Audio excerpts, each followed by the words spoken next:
Account section में double entity system use होगा, मतलब डेबिट अमाउंट जो है वो क्रेडिट अमाउंट के इक्वल होनी चाहिए। ठीक है।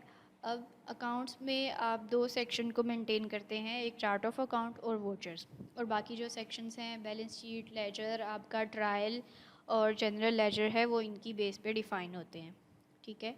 चार्ट ऑफ अकाउंट में आपके बेसिक जो हेड्स होते हैं वो हम आपको शो करवा देते हैं, इक्विटी, लाइबिलिटी, एसेट्स, एक्सपेंस है, और आपके इस तरह से जो बेसिक 5 हेड हैं वो हम शो करवा देते हैं। ठीक है। आप न्यू अकाउंट में जाएंगे, पेरेंट चूज़ करेंगे, इक्विटी है, एक्सपेंस है, इनकम है या एसेट के अगेंस्ट आप कर रहे हैं वो आप चूज़ करेंगे। अकाउंट मेंशन करेंगे, अकाउंट कौन सा है, मतलब सपोज़ आपने किसी स्पेसिफिक एक्सपेंस का एक चार्ट ऑफ अकाउंट मेंशन करना है, वो आप यहाँ पे मेंशन करेंगे। टाइप उसकी हेड है या लेजर है। अब जितनी आपकी ट्रांजैक्शन होंगी वो लेजर अकाउंट के थ्रू होती हैं। ठीक है। अगर उस अकाउंट में ऑलरेडी कोई ओपनिंग बैलेंस पड़ा हुआ है तो आप वो यहाँ पे मेंशन करेंगे, कौन से स्कूल का होगा वो आएगा। ठीक है।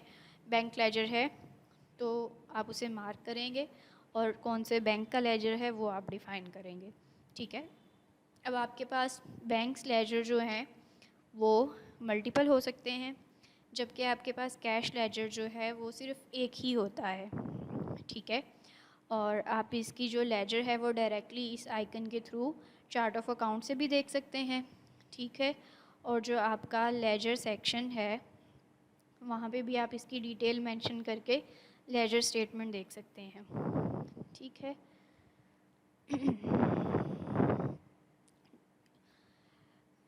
आपका जो बैंक अकाउंट है उसकी लेजर उसके अकॉर्डिंगली आ जाएगी। आपके अब जितने भी पेड बिल्स होते हैं जो बैंक में पे हुए हैं, जिनका पेमेंट मोड बैंक है, और आपने जो अकाउंट मेंशन किया है और वो अकाउंट आपने अपने चार्ट ऑफ अकाउंट में मैनेज किया हुआ है, तो उसके लेजर में ऑटोमेटिकली इंक्लूड हो जाएंगे। इसी तरह से जो कैश पे हुए हैं वो कैश के लेजर में ऑटोमेटिकली इंक्लूड हो जाएंगे। मतलब आपके जो पेड बिल्स हैं वो डायरेक्टली लिंक्ड होते हैं आपके अकाउंट के साथ। ठीक हो गया। नेक्स्ट है वोचर। वोचर्स में डबल एंटिटी सिस्टम होगा। किसी एक अकाउंट से जो अमाउंट डेबिट होगी दूसरे अकाउंट से सेम अमाउंट क्रेडिट होगी। आप इनकी जो है डेबिट क्रेडिट अमाउंट इक्वल होगी। आप मल्टीपल जो अकाउंट्स है वो भी ऐड कर सकते हैं, लेकिन जो आपकी टोटल अमाउंट है वो इक्वल ही रहेगी, अदरवाइज़ सिस्टम आपको प्रोसीड नहीं करने देगा। वोचर टाइप वगैरह चूज़ करेंगे, कौन से स्कूल का एक्सपेंस है वो आप मेंशन करेंगे, तो इस तरह से ये आपके पास वोचर आ जाएगा। ठीक है। एक्सपेंस है, वाईफाई एक्सपेंस है, कौन से एक अकाउंट में डेबिट हो रहा है तो दूसरे अकाउंट में क्रेडिट हो रही है सेम अमाउंट। इस तरह से आपके पास जो एक वोचर है वो जनरेट हो जाएगा। नेक्स्ट है लेजर स्टेटमेंट। लेजर स्टेटमेंट आप डायरेक्टली चार्ट ऑफ अकाउंट से भी मेंशन कर सकते हैं, और यहाँ पे आप जो है अकाउंट मेंशन करके उसका ड्यूरेशन मेंशन करके यहाँ से भी आप उसकी लेजर स्टेटमेंट ले सकते हैं, और इसके अकॉर्डिंगली जो है इसकी एक्सेल रिपोर्ट वो एक्सपोर्ट कर सकते हैं, और उसमें उसके अकॉर्डिंगली डाटा आ जाएगा। ठीक है। नेक्स्ट आपकी बैलेंस शीट है। बैलेंस शीट में आपकी इक्विटी, लाइबिलिटीज़ और एसेट्स इंक्लूड होते हैं।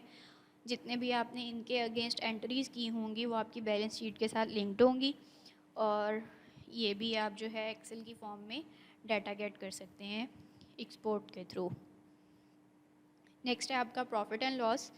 प्रॉफिट एंड लॉस में आपकी इनकम और आपका एक्सपेंस डायरेक्टली इन्वॉल्व होते हैं। इनकी बेस पे आपका प्रॉफिट एंड लॉस डिफ़ाइन होता है। आपने स्टूडेंट्स की फीसिस में जितनी कैटेगरीज डिफ़ाइन की होती हैं, जब वो पे करते हैं बिल तो उन कैटेगरीज़ के अगेंस्ट यहाँ पे एंट्रीज़ होती जाती हैं। ठीक है। जैसे सपोज ट्यूशन फ़ी है तो उसके अगेंस्ट जितनी इसकी कैटेगरीज़ में एंट्रीज़ हुई होंगी, बिल पे हुए होंगे, वो आपको शो करवा देगा उस हेड के अगेंस्ट में। ठीक हो गया। इसी तरह से आपके जो एक्सपेंस है उनकी डिटेल भी यहाँ पे शो हो जाएगी, और उन दोनों की बेस पे आपका जो है प्रॉफिट एंड लॉस वो डिफ़ाइन होगा। नेक्स्ट है आपका ट्रायल बैलेंस, और प्रॉफिट एंड लॉस की भी आप जो है वो एक्सेल रिपोर्ट जो है वो एक्सपोर्ट कर सकते हैं।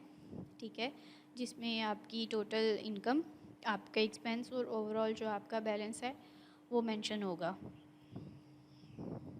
नेक्स्ट है ट्रायल बैलेंस। ट्रायल बैलेंस में आपकी equity equity, liability, assets, income और एक्सपेंस, ये सारी चीज़ें इंक्लूड होती हैं और इनकी बेस पे आपका जो है ट्रायल बैलेंस वो डिफ़ाइन होता है। ठीक है, आप किसी भी हेड के अगेंस्ट जो है एंट्रीज चेक करना चाहें वो भी आप ट्रायल बैलेंस के थ्रू डायरेक्टली कर सकते हैं, और इसको एक्सपोर्ट करना चाहें तो इसकी भी ट्रायल बैलेंस की एक्सपोर्ट रिपोर्ट आ जाएगी आपके पास।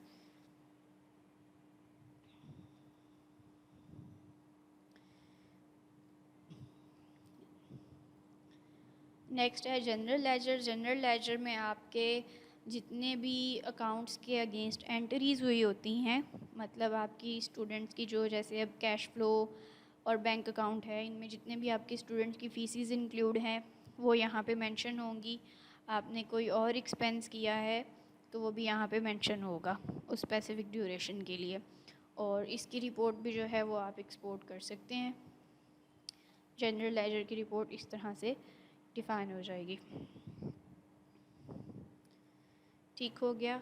और जब एक ईयर अकाउंट्स में जो ईयर है वो जुलाई टू जून तक उसका ड्यूरेशन होता है, जब आपने एक ईयर क्लोज़ किया, ठीक है, ईयर एक साल ख़त्म हो गया, अब आपने उसे क्लोज़ करना है, तो न्यू ईयर क्लोजिंग में जो फाइनेंशियल ईयर आप क्लोज़ कर रहे हैं उसका रिकॉर्ड यहाँ पे ऐड करेंगे। ठीक है, जनरेट करेंगे ईयर क्लोजिंग। तो इससे क्या होगा, जो आपके उस साल के प्रीवियस ईयर के जिसको आपने क्लोज़ किया है, उनके अकाउंट्स में जितना रिमेनिंग बैलेंस होता है, मतलब एंडिंग पे जो बैलेंस होता है, वो नेक्स्ट ईयर के चार्ट अकाउंट्स में ओपनिंग बैलेंस के तौर पे शो करवा देते हैं। आपको वो दोबारा से एंट्रीज़ नहीं करनी पड़ती, वही जो उनका रिमेनिंग बैलेंस होता है वो नेक्स्ट में ओपनिंग में शो करवा दिया जाता है।